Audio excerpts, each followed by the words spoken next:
There are men who've been trying to quit pornography for years, 5 years, 10 years, sometimes even longer. They pray, they promise themselves they're done, they hate the habit, and yet they stay stuck. And so, what is it? What are some of those reasons that might keep you stuck, might keep you there? That's what we're going to talk about today on the Inner Revolution. Hey everybody, welcome to the show. My name is Enoch Fossum. I'm an AMFT intern who's specializing in addiction. Believe that or not, kind of crazy.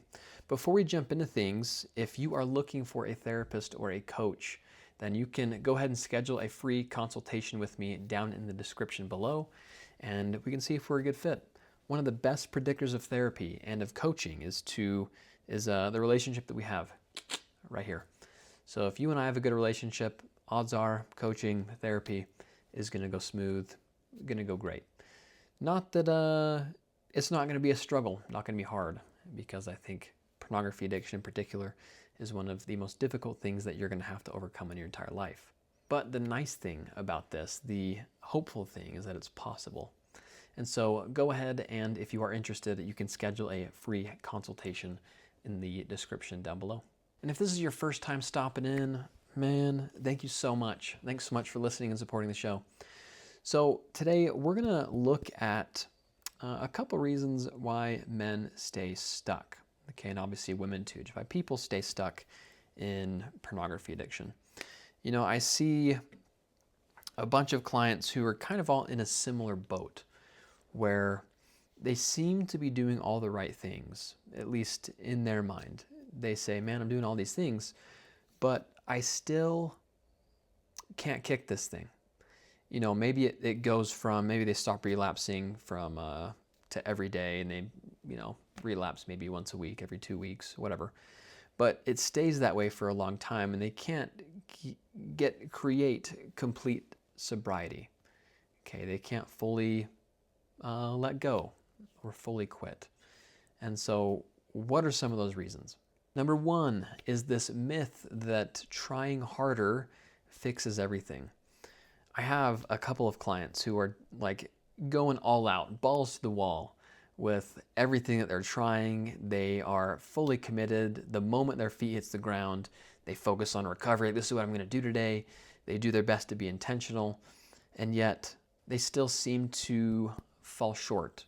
So what's up with these guys? And man, like, everyone is so different. I want you to know that. Just because one thing works for someone doesn't necessarily mean it's going to work in the same way for you. Although I do think all of these things will have some merit, will have some benefit to you in some way or another. So I want you to think about your recovery right now. Okay? Think about all the things you've been trying to do. Most people's attempts to kick porn, to become sober, to reach sobriety, most of them rely on willpower alone, or white knuckling, right? You just kind of hold on and hope for the best. And you will often wait for motivation spikes, so only if you feel like it, okay? Or you go into what's called the pink cloud effect.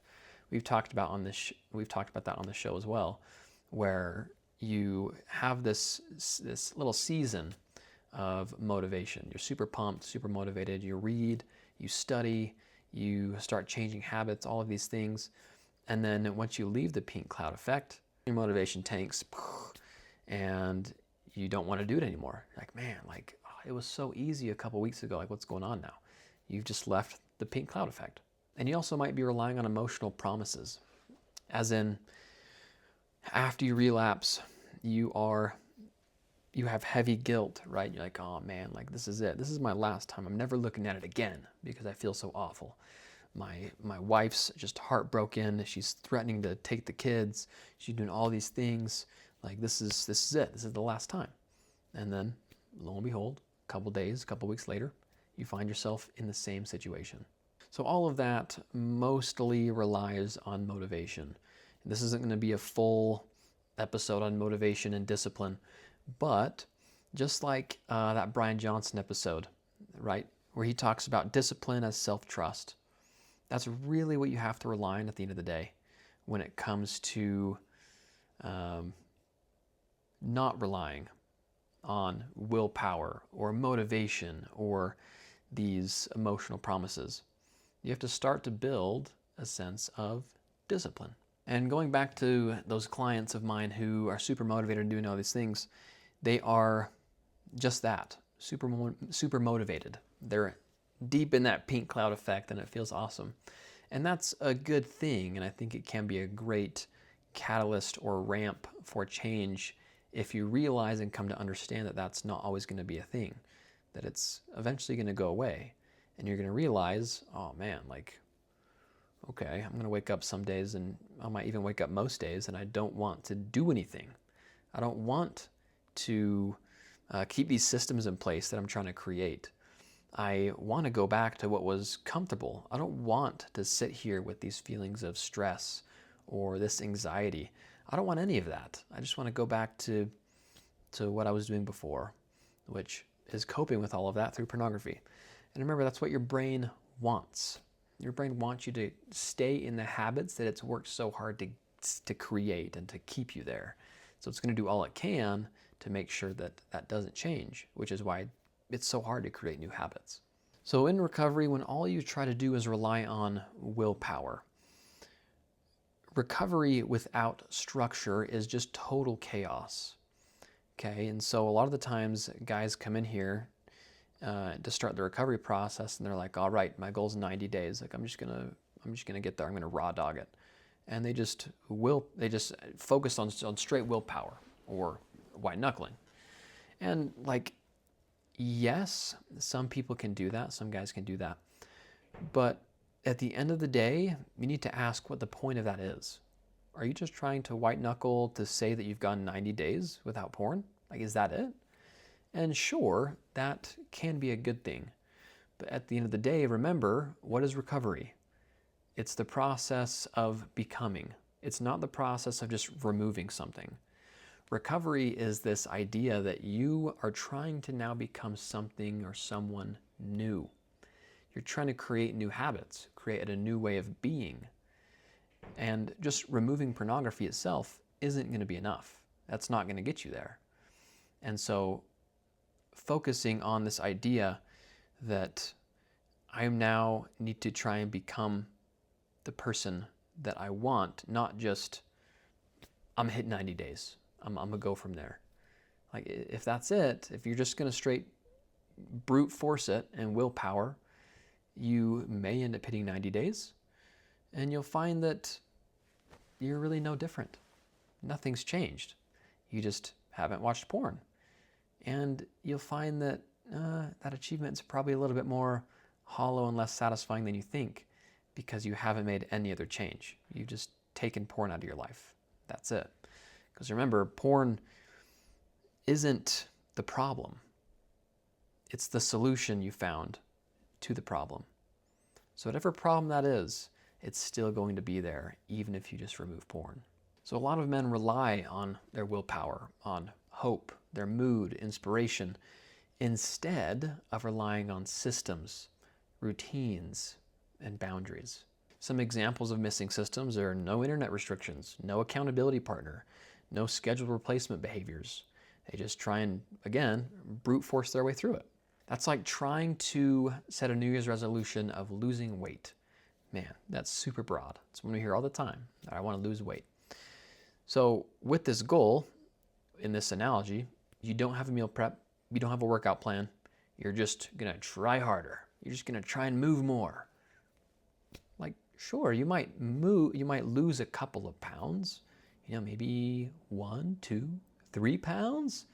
And then you might find yourself looking at some Twinkies like I do from time to time, thinking, sheesh, man. I'm caving in. I'm eating those. Man, I haven't, seriously, Twinkies in my life, they are so good, but I don't really ever have them. So when I do see them, it's like, oh, no brainer. I'm eating that Twinkie. So, you're going to have things like that. And it's going to hit you like a truck. And if you don't have any systems in place, if you're just like, I'm going to try and lose weight, man, it is so much harder. You're just making it difficult on yourself. So willpower in and of itself is unreliable. It's the systems that are going to create the consistency that you're looking for when you think of this idea of recovery. But systems are the only thing that might be missing. We talked about how porn is just a symptom, okay? Or it's the solution that you have found to cope with the bigger problem. You might be dealing with some common underlying triggers like loneliness, stress, boredom, rejection, emotional exhaustion. So if porn is your escape, right, removing it without replacing it is going to end up leaving you feeling overwhelmed and feeling like you actually can't get through this without porn because you don't have an idea of what you're actually going to replace it with. So let's slow down for a little bit, and I want you to think the last time you had an urge. When do urges usually show up? Really early on in the podcast, we would start the episodes like this. And if that's something you liked and you want me to bring it back, let me know. Really, I don't know if people liked it or not, so I kind of stopped and just jumped right in. And obviously for the YouTubes and stuff, it's nicer to start with a hook, but here we are. So think back to those urges that you've had, like the most recent relapse that you had. What emotion was showing up right before? Were you really stressed? Do you have a big project going on at work? What was it? And think, what does porn help you avoid? So for example, a guy comes home super exhausted from work, working all day. He doesn't feel seen at work, and he comes home to a wife who knows he struggles with porn, doesn't support him. She feels disgusted by him all the time. She doesn't like the kids being around him. So he feels unseen at home as well. And so he uses porn to escape that pressure, to escape those difficult feelings and emotions to have. Not because he is desiring porn, not because he's like, man, I'm just going to go home and watch porn because I want to, because I just feel so great when I watch it and it's so fulfilling. No, not because he has a desire, but he has a desire for relief. And that's what pornography provides him. Reason number 3, okay, this one can hurt to admit to us guys, but isolation keeps you weak. Believe it or not, you can't do it on your own as much as you want to think.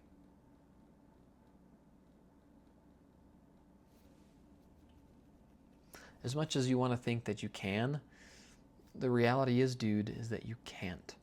You can't do it on your own.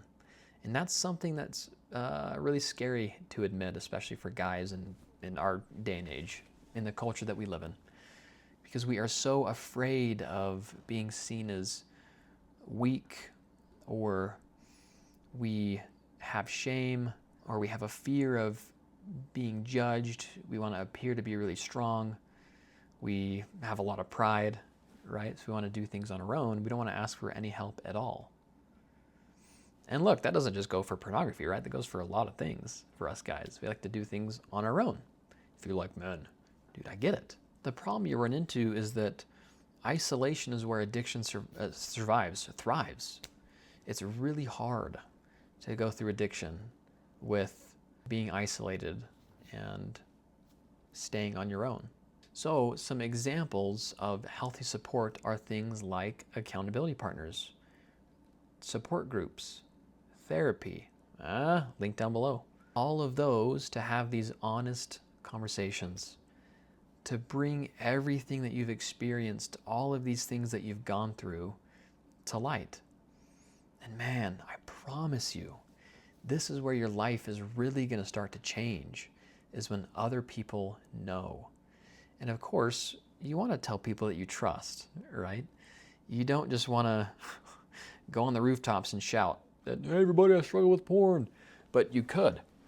And that's a thing that we're going to talk about, I think, in a future episode, is the fear of porn itself and the fear that addiction itself brings. That'll be a fun one. And please understand that accountability isn't punishment. It's protection. Protection for you and protection for others. Do you have any idea how many people in this world are just like you? And they're going through a very similar situation when it comes to pornography, when it comes to addiction. There are so many people that are struggling with the exact thing you are going through.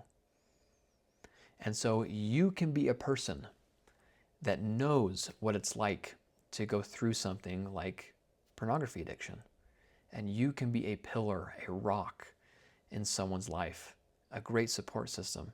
But if you don't, if you just stay isolated, if you don't go to group therapy, if you don't go to support groups, if you don't have any accountability partners, you don't go to therapy, none of that, you think you can do it on your own, then you're not going to be able to experience any of that. But let's say at the end of the day you have all of these things. Okay, you're like, oh man, I am not relying on willpower. I am in therapy. I'm in a group. I've got all of these systems set up, and I'm still struggling. What is it? This could be one. This could be the silver bullet for you. You have unrealistic expectations around recovery. You expect yourself to become perfect in recovery, or to now start seeing results because you're doing all these things, and you're not. And so that leads to feelings of shame, doubt, discouragement, all of those same feelings that you use pornography to cope with. So please know that if you relapse, that doesn't mean you failed. Remember the little upward graph trend? Every relapse is just a little bullet point of data in this upward trend of recovery. You're going to have ups and you're going to have downs. You're going to have really high ups and really low downs. But please know that's just a part of it. Your recovery process is going to look different compared to other people's. And so don't compare. If you are in support groups, you might hear Billy over there saying, oh man, I implemented this one thing, and after I did that, my porn addiction was healed. Like, that's Billy's story. Okay, this isn't yours. And sure, things that Billy is doing, you can learn from. And you can try and implement, see if it works. And it might, or it might not. So be easy on yourself. Have some loving kindness for yourself. Recovery is messy, not perfect. It's gradual, and it's not linear. Upward graph trend. Okay?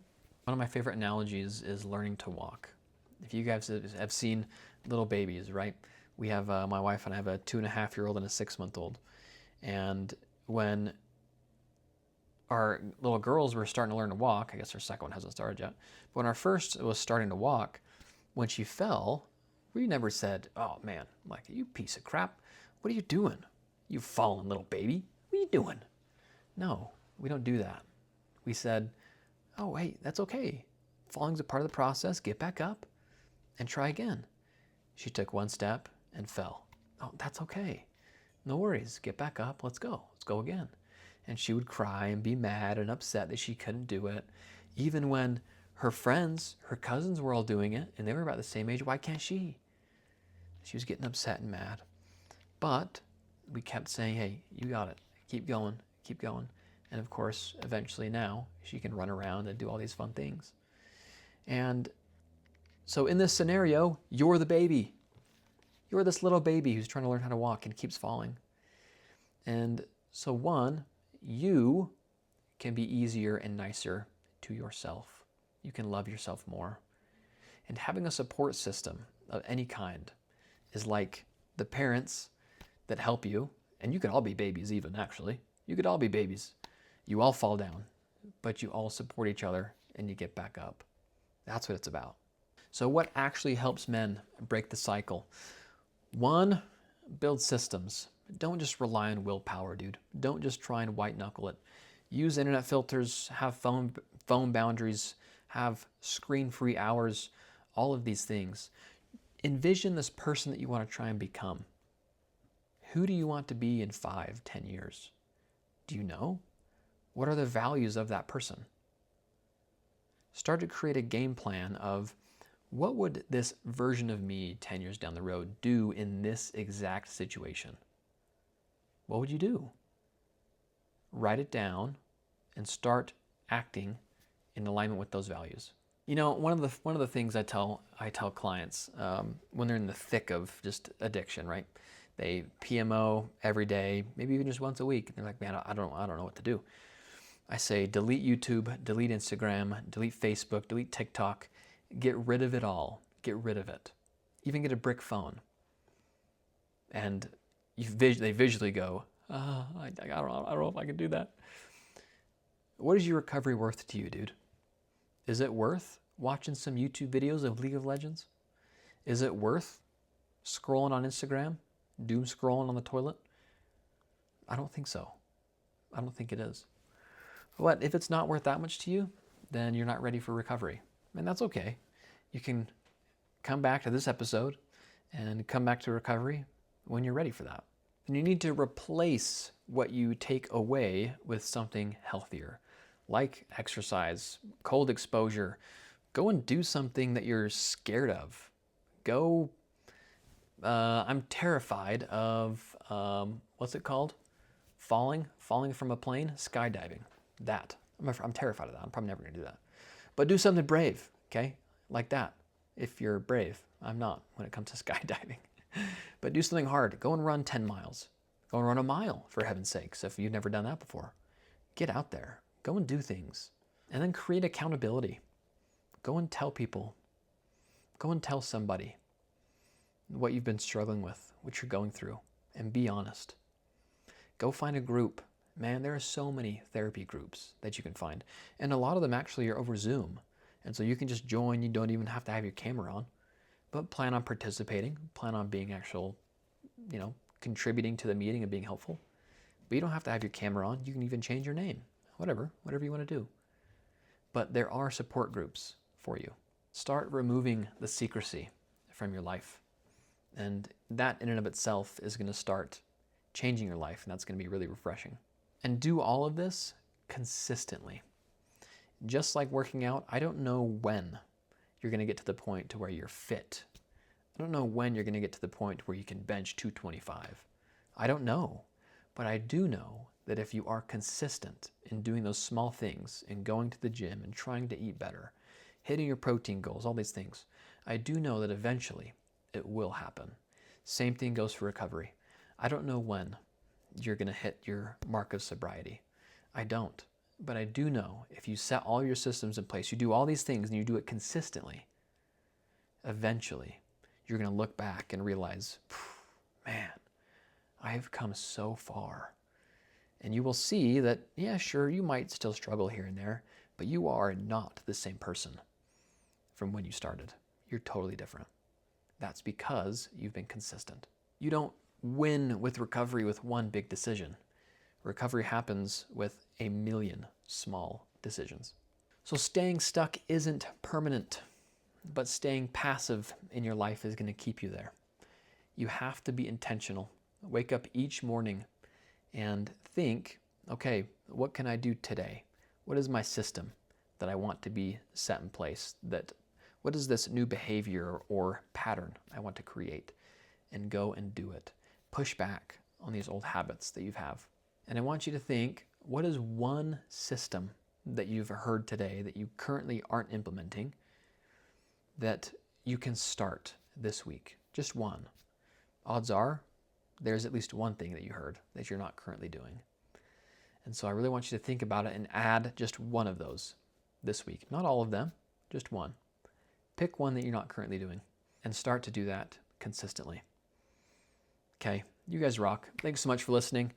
If you like this episode, or if you know somebody who could benefit from this, then go ahead and share it with them. Go ahead and like and subscribe. Go ahead and leave me a 5-star review. Of course, if it's 5-star for you. I appreciate you guys. Peace, love, and life. I'll talk to you next week.